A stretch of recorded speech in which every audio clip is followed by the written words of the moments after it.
3 ways to eliminate an anthill in just 1 hour, without chemicals or stress.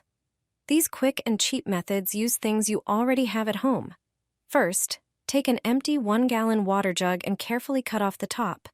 The plastic works like a magnifying glass, heating up fast and creating a greenhouse effect. This heat destroys the entire ant colony. Just place the jug over the anthill on a sunny day for at least 1 hour. The second method uses a regular aluminum grill tray. Choose the size based on the mound, place it directly over the anthill, and let the sun do the rest. The tray heats up quickly to a temperature ants can't survive. For the third method, use a black trash bag. Black absorbs sunlight the most. Cover the mound completely and press down the edges with stones.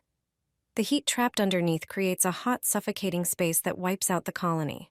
All 3 tricks work best in full sun, and the results are nearly instant. No expensive chemicals needed. Do it once and the ants are gone.